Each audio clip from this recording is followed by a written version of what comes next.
The conference room on Zenthari Prime gleamed with polished metal and floating holographic displays. 7 alien species sat around the circular table, each one representing thousands of years of galactic dominance. They called themselves the Galactic Council, and for as long as anyone could remember, their word was law across 1,000,000 star systems. The tallest among them, a creature with 4 arms and skin like blue crystal, stood and addressed the others.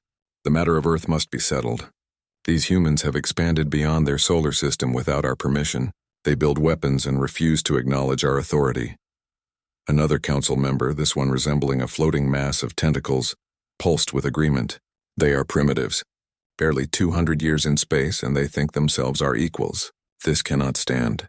The council had watched humanity for decades.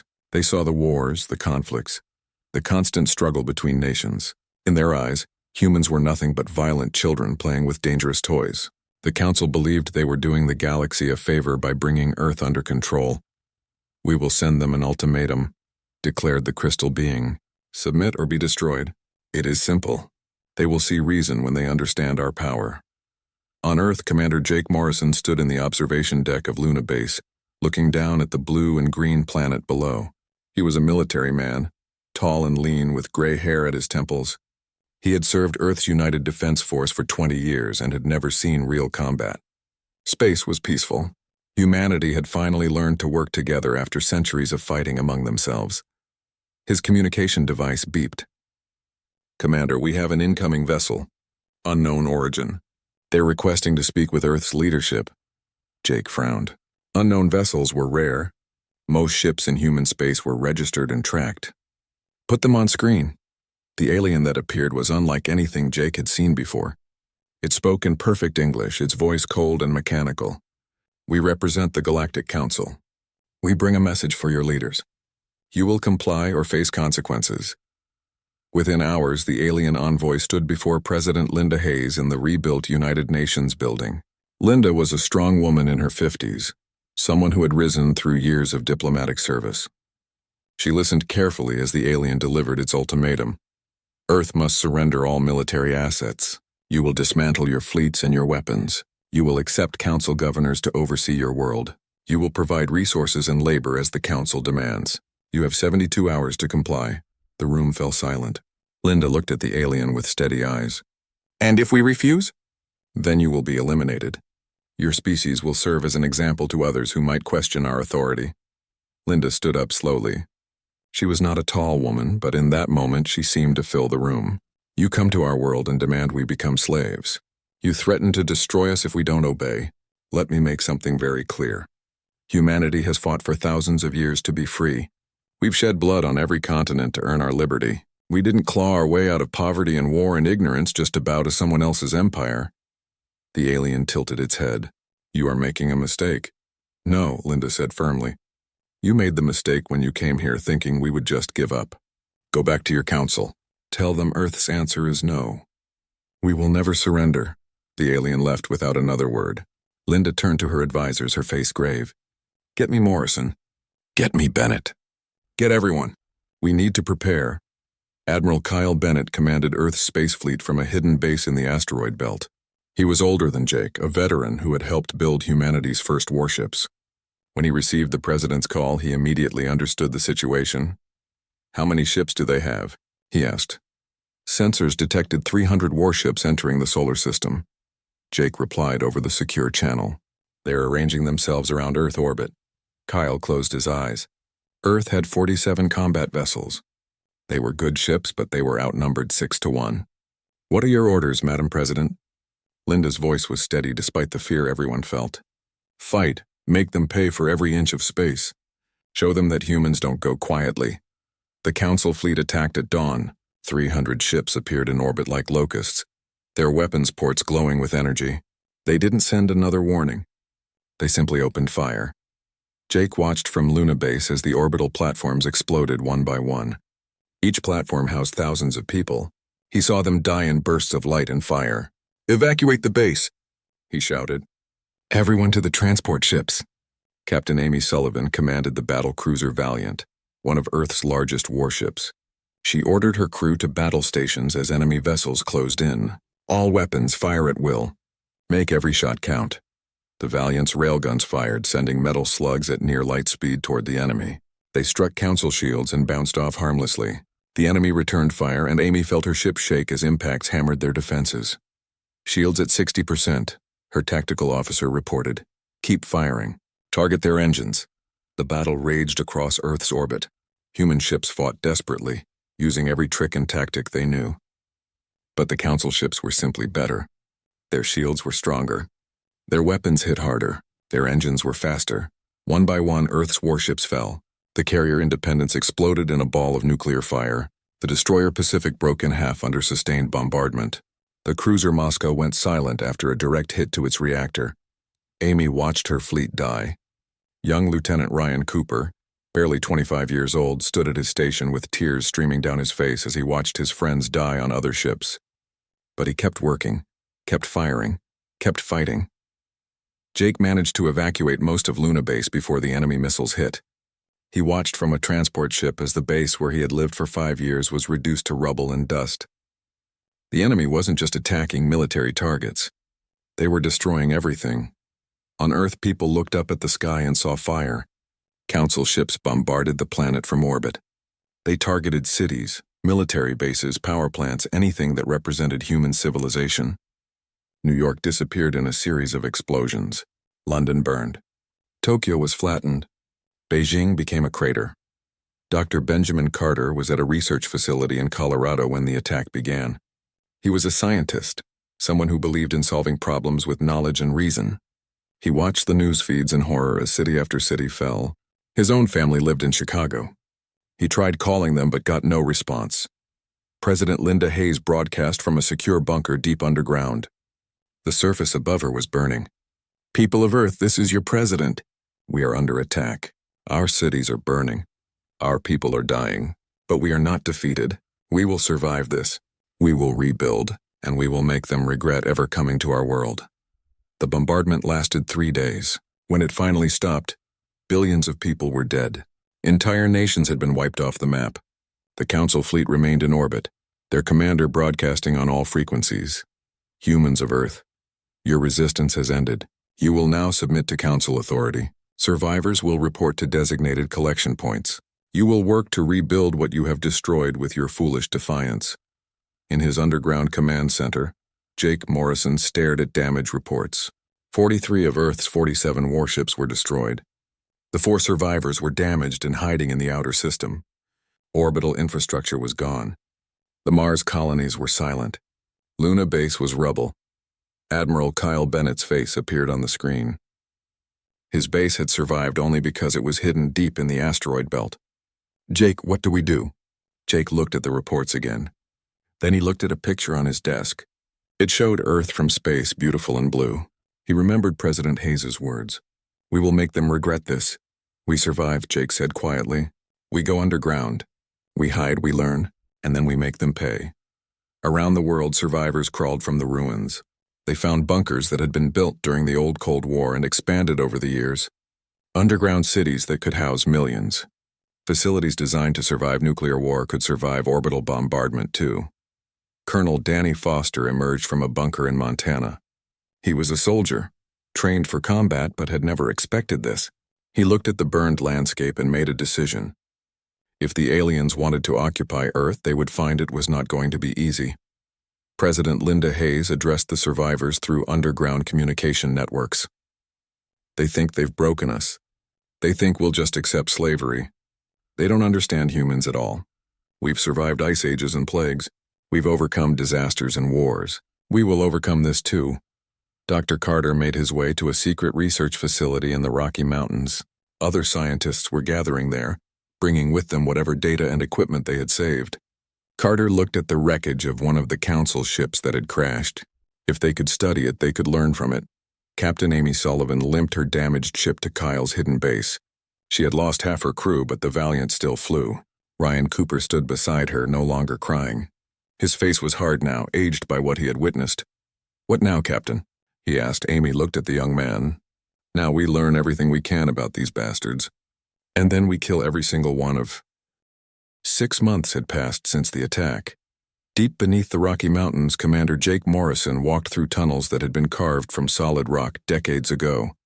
The underground facility was massive, housing over 50,000 survivors. It had its own power generators, water recycling systems, and enough supplies to last years. Jake entered the main command center where President Linda Hayes was reviewing reports. She looked tired. They all did. The weight of billions of deaths hung heavy on everyone's shoulders. "What's the situation on the surface?" she asked. "The Council has established occupation zones in what used to be North America, Europe, and Asia," Jake replied. "They're rounding up survivors and putting them to work, mining operations mostly.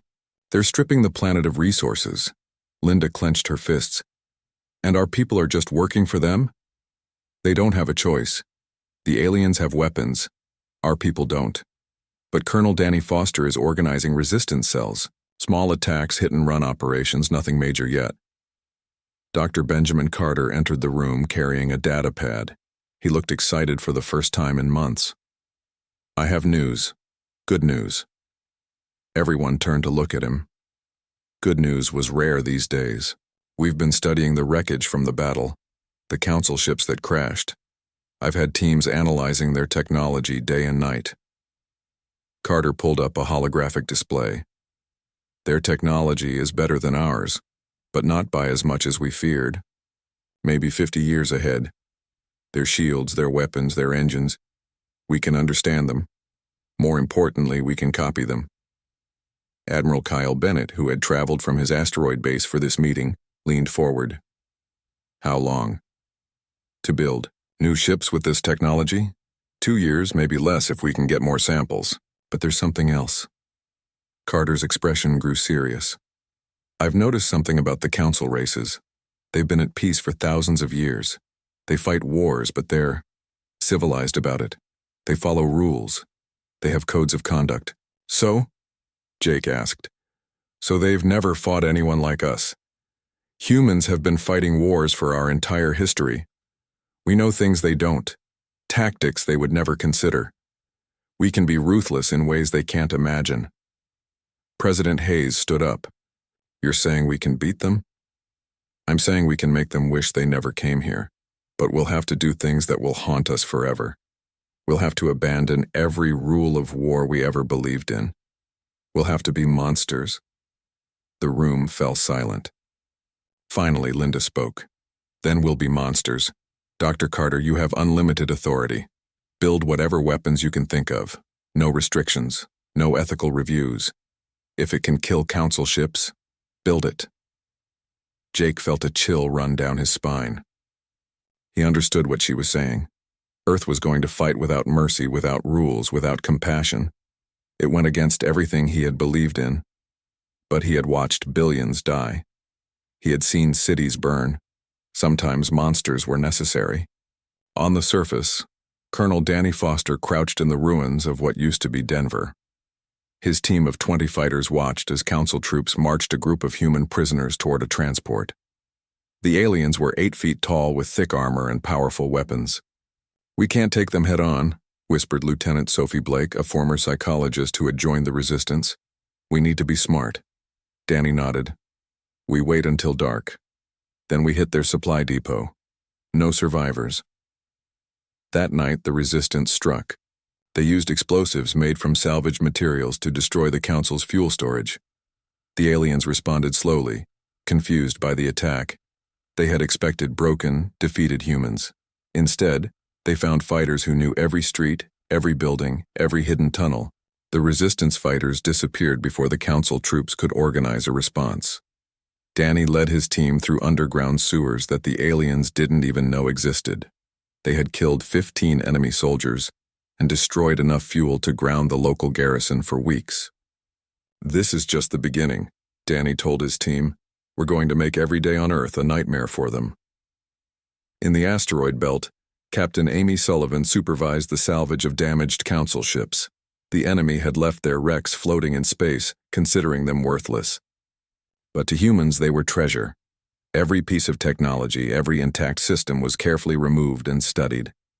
Young Ryan Cooper, now promoted to lieutenant, worked on analyzing the Council's shield generators. He had changed in the months since the invasion. The boy who had cried during the battle was gone. In his place was a cold, focused warrior. Their shields operate on a rotating frequency, Ryan explained to Amy. If we can synchronize our weapons to match the frequency, we can penetrate them. Good work. What else have you learned? They rely heavily on their AI systems for targeting. If we can jam their communications, their accuracy drops significantly. They're not used to fighting manually. Amy smiled grimly. They've been sitting on top of the galaxy for so long they've forgotten how to really fight. Deep in the research facility, Dr. Carter's team worked on new weapons. They had built a device that could accelerate small projectiles to 90% of light speed. When one of these projectiles hit a council shield, it didn't bounce off. It punched straight through with so much energy that the target ship exploded. We're calling it the Lance, Carter explained to Jake during a tour of the facility. It uses a magnetic accelerator tube that's 3 miles long. We can only build it in space, and it takes a long time to charge, but nothing can stop it. Jake watched a simulation of the Lance in action. The projectile was just a rod of tungsten, but traveling at near light speed, it hit with the force of a nuclear bomb. How many can we build? With our current resources? Maybe 10. But I have other projects too. Carter led him to another lab.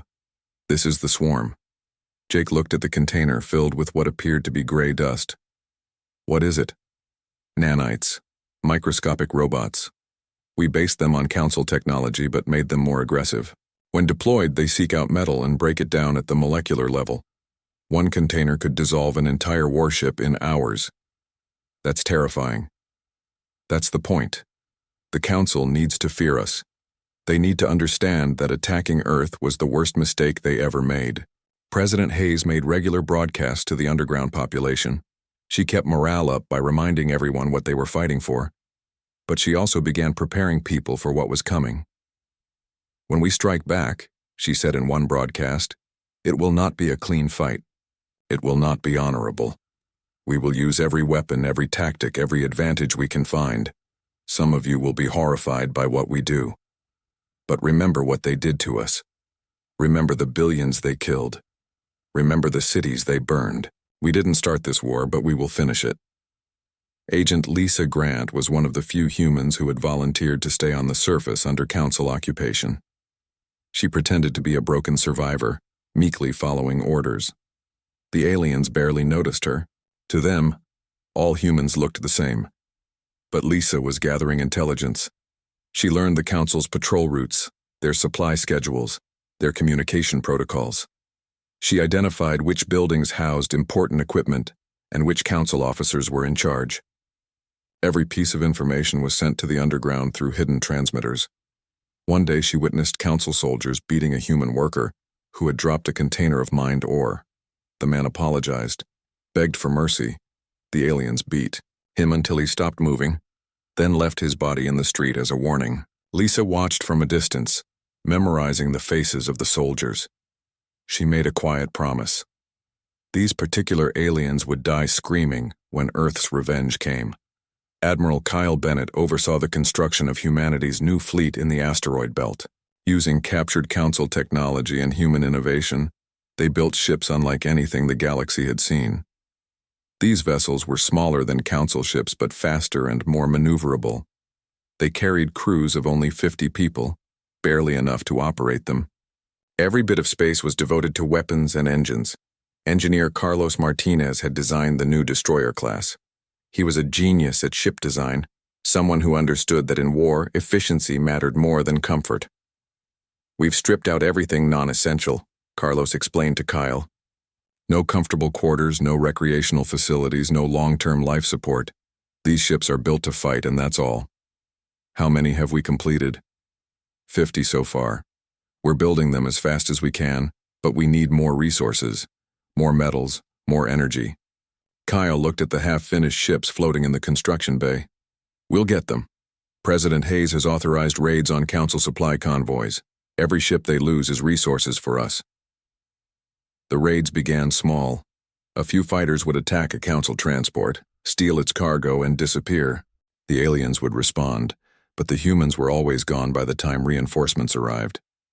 It was frustrating and humiliating for the Council forces.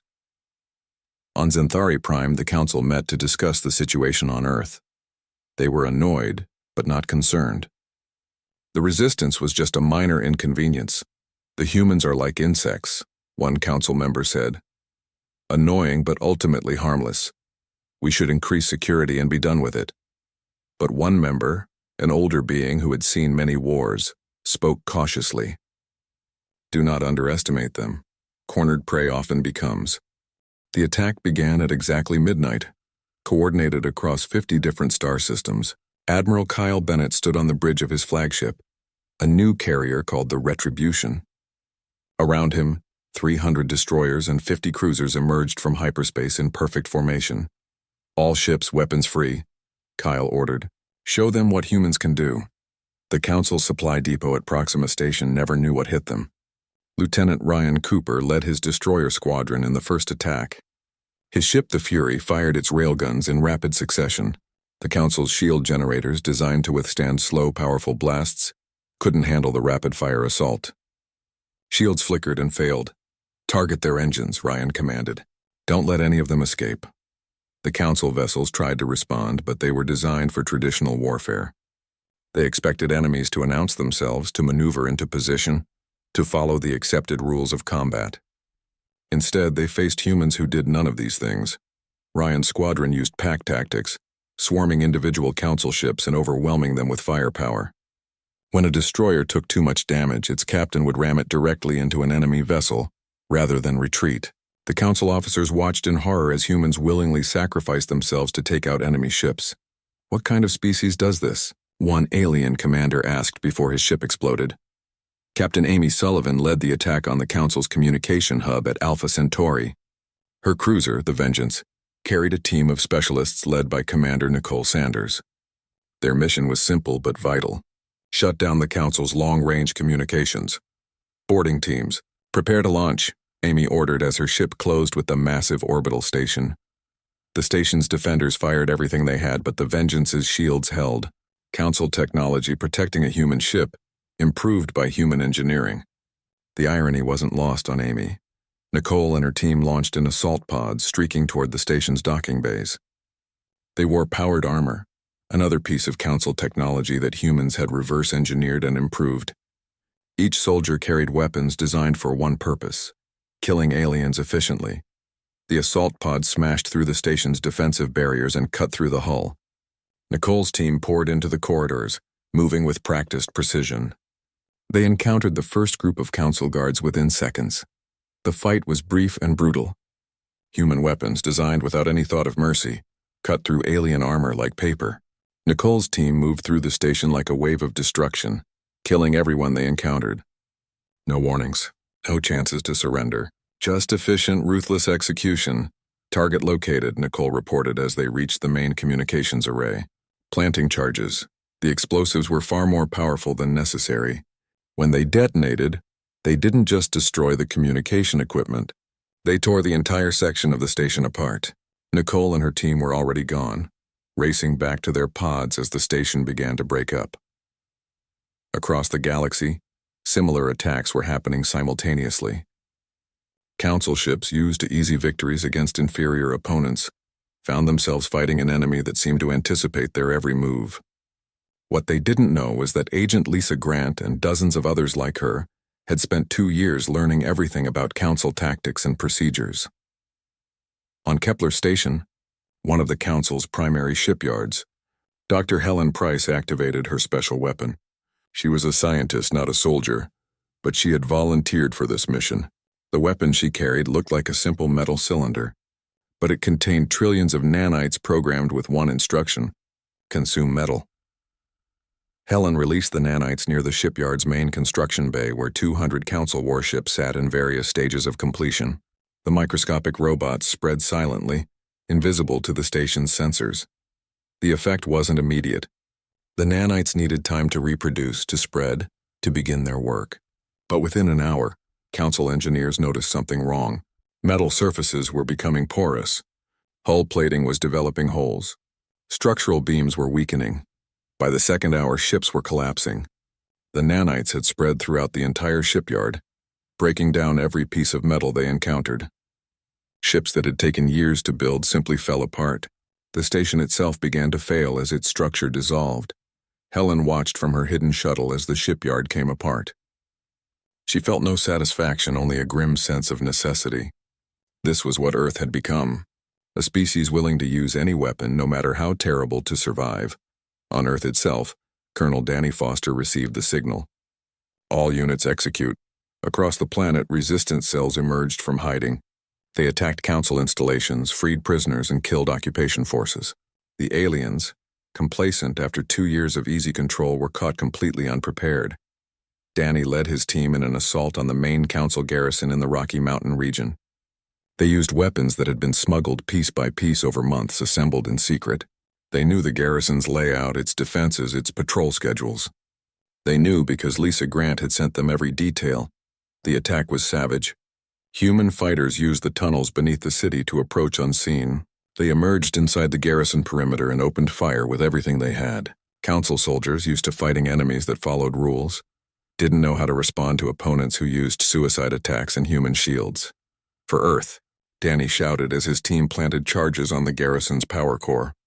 For everyone they killed. The explosion could be seen from orbit.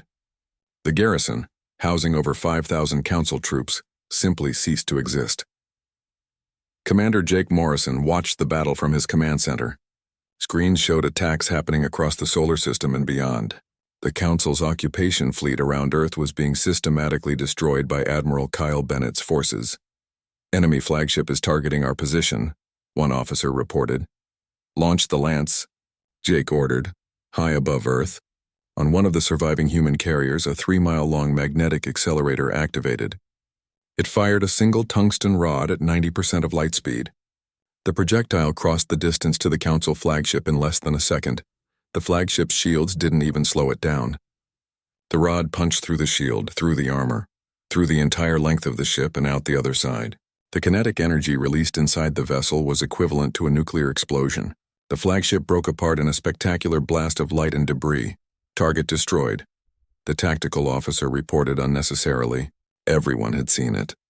Jake allowed himself a small smile. Next target. On Xanthari Prime, the Galactic Council watched their empire burn. Reports flooded in from across the galaxy. Ships destroyed, stations captured, entire fleets wiped out, and everywhere the same pattern: humans attacking with tactics and weapons the Council had never imagined. "How is this possible?" one council member demanded. "They were broken. We destroyed their world." The old council member who had warned them 2 years ago spoke quietly. "We didn't destroy their world.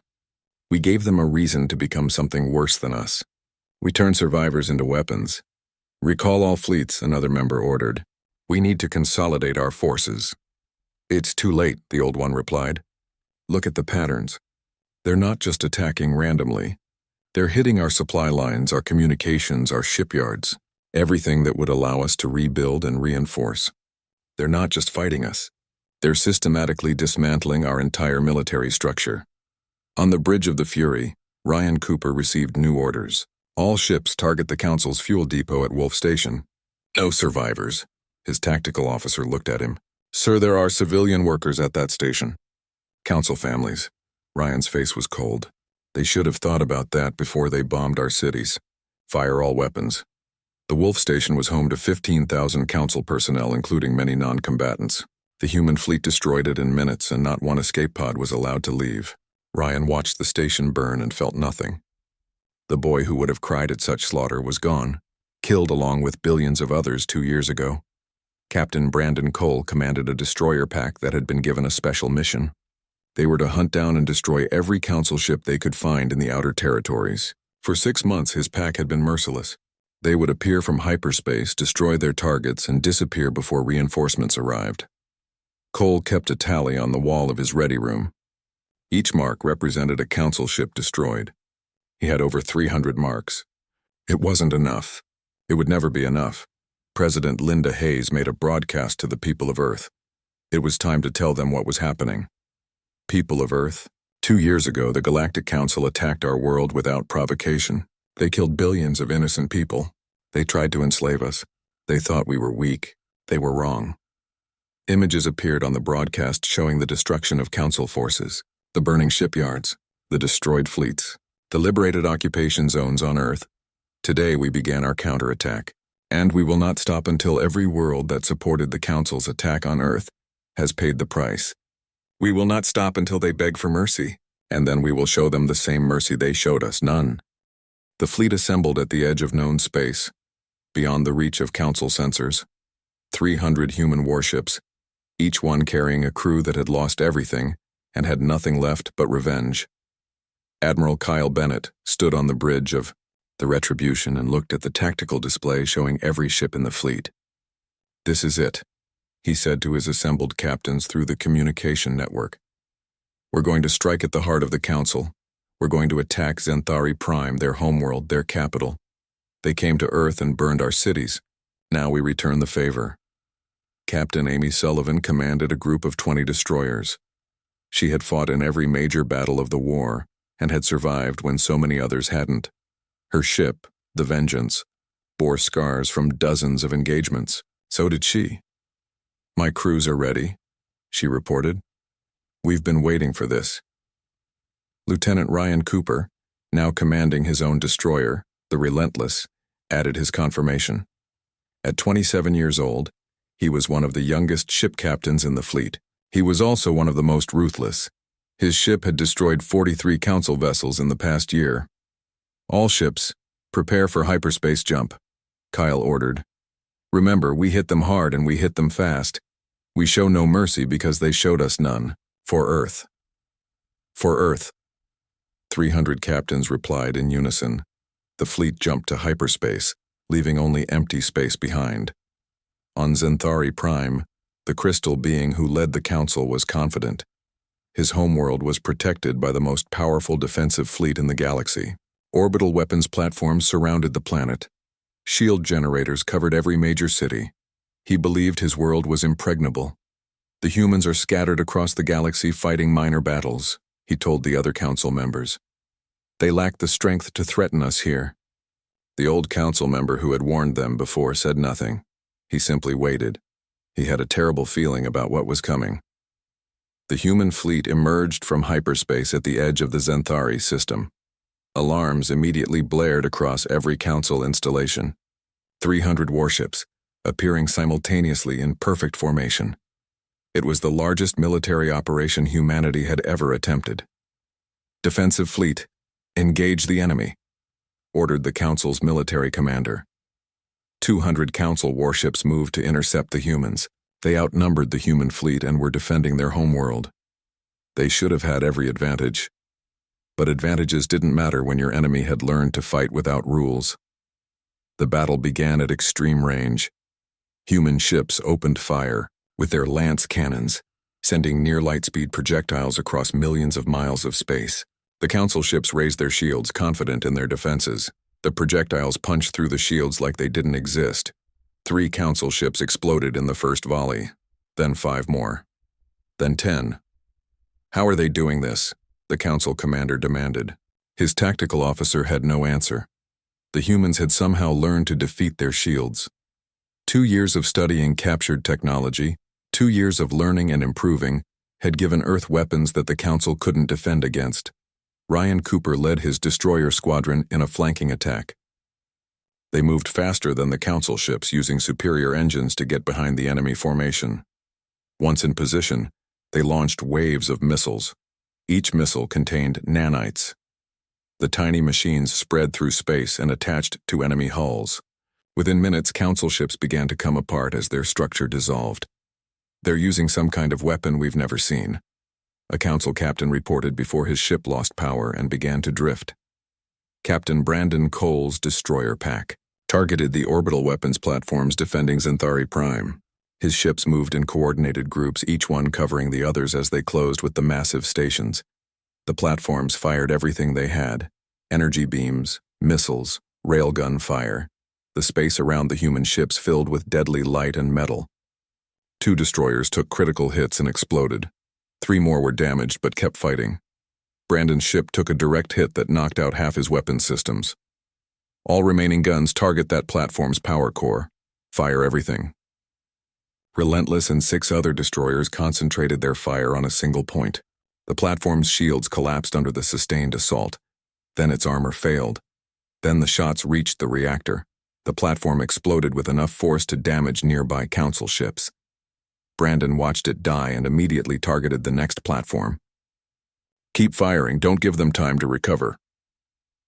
On the planet's surface, billions of Council citizens looked up at the sky and saw their defensive fleet dying. They saw their orbital platforms exploding. They saw the stars themselves seem to burn as battle raged overhead. The crystal being who led the Council stood in his command center, watching his forces destroyed. "This is impossible. How can primitives do this to us?" "Because they're not primitives," the old Council member replied. "They're survivors who learned to be more ruthless than anyone else in the galaxy. We did this to ourselves." Commander Nicole Sanders led the boarding parties that attacked the Council's command station orbiting Xanthari Prime. Her assault teams wore the latest powered armor and carried weapons designed specifically for close combat against Council species. The fighting inside the station was brutal. Council guards fought desperately to protect their leaders, but they had never trained for enemies that would use suicide tactics and human wave attacks. Nicole's teams took terrible casualties, but kept pushing forward. "Plant the charges," Nicole ordered as they reached the main command center. "We're leaving them a gift." Her teams placed antimatter charges throughout the station. Not enough to destroy it immediately, but enough to make sure it would never function again. They retreated to their assault pods and launched back toward the human fleet. Behind them, the command station exploded. The Council's ability to coordinate their defense died with it. Admiral Kyle Bennett watched the battle unfold on his tactical displays. The Council fleet was breaking apart. Their orbital defenses were failing. It was time for the final blow. "Launch the carriers' strike packages," he ordered. 10 human carriers opened their launch bays. Instead of fighters, they launched something far more terrible. Each carrier released a quantum singularity generator, carefully aimed at the planet's orbital infrastructure. The generators activated, creating miniature black holes in strategic positions. The artificial gravity wells pulled in everything nearby. Council ships, orbital platforms, defensive satellites all were dragged into the singularities and crushed out of existence. On the Council's homeworld, people watched in horror as their entire orbital defense network was consumed by impossible forces of nature. The humans had brought weapons that could tear apart reality itself. Dr. Helen Price, watching from a research vessel on the fleet's edge, felt sick. She had helped design the singularity generators. She knew their power. She also knew that using them made humanity something terrible. But she remembered Earth's cities burning. She remembered billions dying, and she pushed her feelings aside. Justice didn't have to be pretty. Captain Amy Sullivan led the final assault on the remaining Council ships. Her destroyer group moved through the debris field, hunting down survivors. Any ship that tried to surrender was destroyed. Any escape pod that launched was targeted. Kyle Bennett's orders had been clear.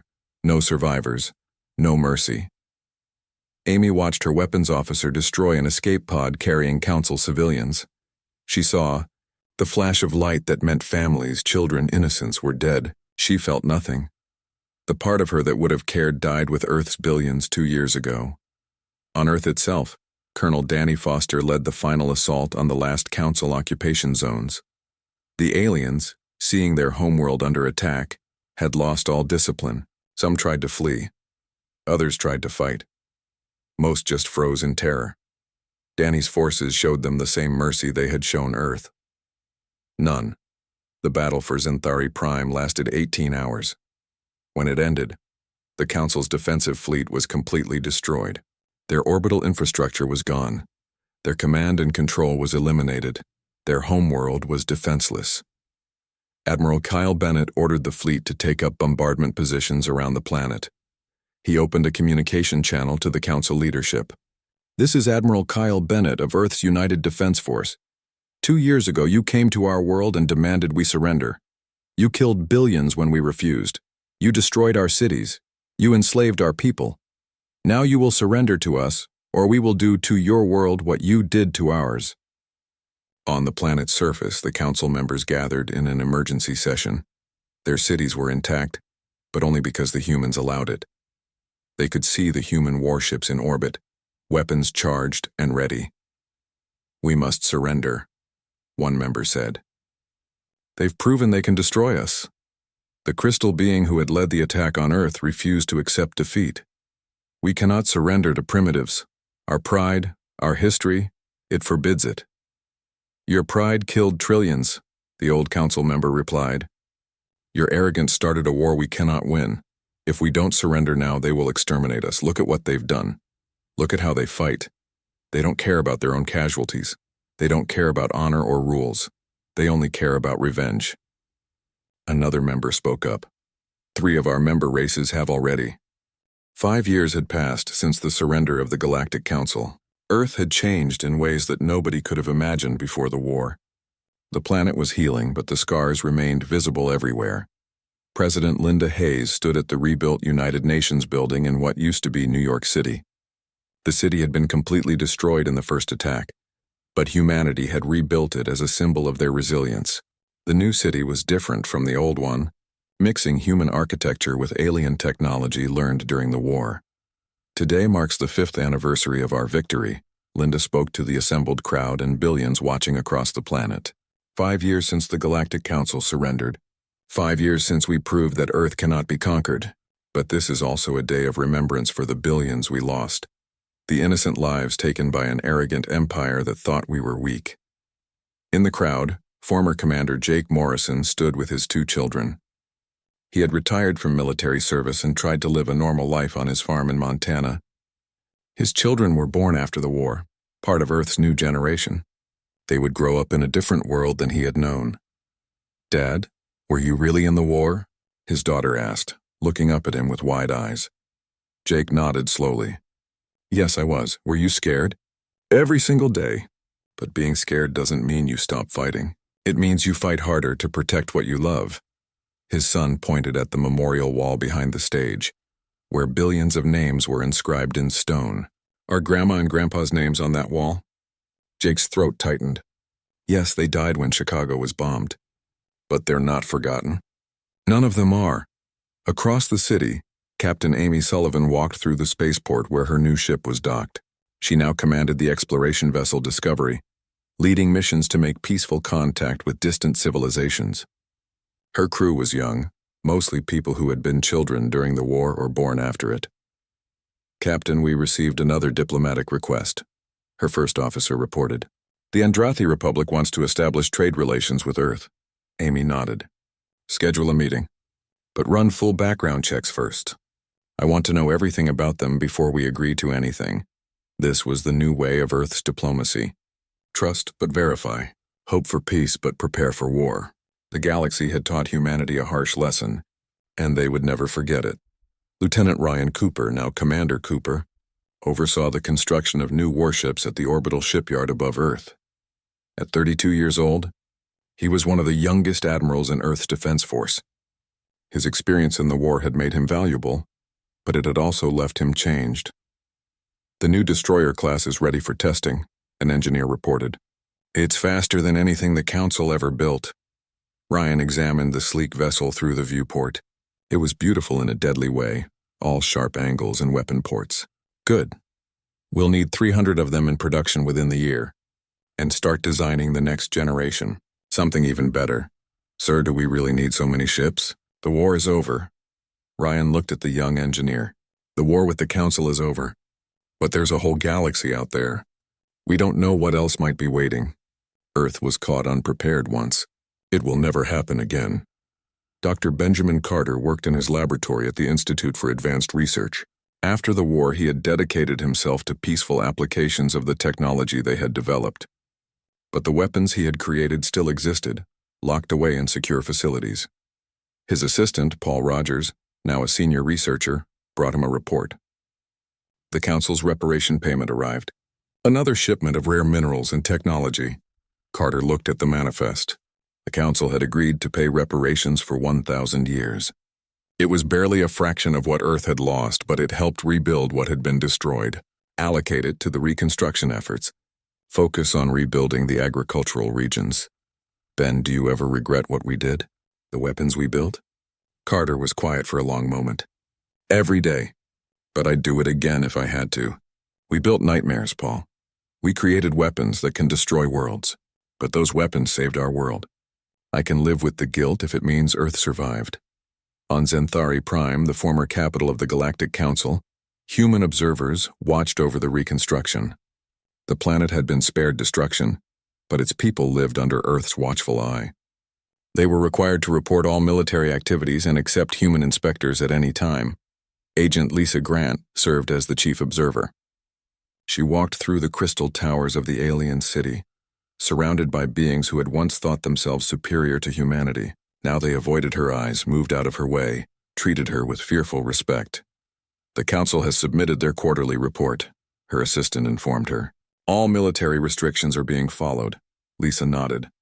She took no pleasure in her role, but she understood its necessity. The galaxy needed to remember what happened when Earth was threatened. Good, schedule random inspections anyway. Keep them nervous. In orbit around Zenthari Prime, a small fleet of human warships maintained a permanent presence. Their mission was simple: remind the former council that Earth was watching.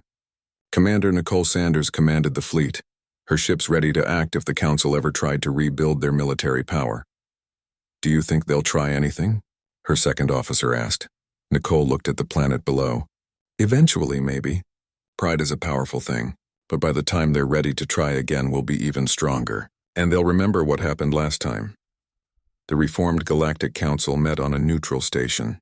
Of the original 7 species that had ruled the galaxy, only 4 remained in the council. The others had withdrawn, their governments collapsing in the aftermath of the war. Earth now sat as an equal member, but everyone knew they were really the most powerful voice. President Linda Hayes attended the council meeting via hologram. She was older now, her hair completely gray, lines of stress and responsibility etched deep in her face. She had led Earth through its darkest hour and into this strange new era. "The council recognizes Earth's representative," the current council leader said. He was one of the species that had withdrawn from the war early, smart enough to see which way the wind was blowing. "Earth proposes a new resolution," Linda began, "the establishment of a mutual defense treaty that prevents any member from attacking another. Any violation would result in collective action against the aggressor." The council members shifted uncomfortably. They all knew what collective action meant when Earth was involved. It meant overwhelming force and no mercy. "We agree to these terms," the leader said quickly. Nobody wanted to be on Earth's bad side. Linda allowed herself a small smile. The galaxy had learned its lesson. Earth didn't rule through conquered territory or enslaved populations. They ruled through fear, through the memory of what they had done to the council, through the knowledge that humanity would never hesitate to defend itself again. Back on Earth, the younger generation was growing up in a world their parents had fought to save. They learned about the war in school, visited the memorials, heard the stories of survival and sacrifice. But they also learned hope, learned to dream of a better future. One young woman studying to be a diplomat asked her teacher a question. "Why did the council attack us if they knew we might fight back?" The teacher, a veteran of the war, considered the question carefully. "They didn't think we could fight back. They saw us as primitive, as weak. They made the mistake of confusing our desire for peace with an inability to wage war. They learned too late that the most dangerous warriors are those who understand the cost of war and choose peace until they have no other choice." Admiral Kyle Bennett published his history of the war. The book became required reading in military academies across human space. In it, he detailed every decision, every battle, every terrible choice that had been made. He held nothing back, including his own doubts and regrets. In the book's conclusion, he wrote, "We did what we had to do to survive. We became monsters to fight monsters. Future generations will judge us and perhaps condemn us, but they will live in a galaxy where Earth is respected and feared, where no one dares to attack humanity's home. If my soul is the price for their safety, it is a price I pay willingly." The book sparked debates across Earth. Some people praised the war leaders for their strength and determination. Others questioned the tactics used, the civilians killed, the rules of war that were abandoned. The debate would continue for generations. Jake Morrison rarely spoke about his experiences in the war. But one night his son found him looking at old photographs from before the attack. Pictures of Earth's cities before they burned, of people who were now dead, Of a world that no longer existed. I want to understand, his son said quietly. What it was like. Jake closed the photo album. Imagine waking up one day and finding out that everyone you knew outside your immediate family was dead. Your friends, your colleagues, your neighbors, all gone in a flash of light. Imagine knowing that if you don't fight back, your own children will grow up as slaves. That's what it was like. And that made it okay to do what you did? Jake met his son's eyes. Nothing made it okay, but it made it necessary. The galaxy is full of species that only respect strength. We proved we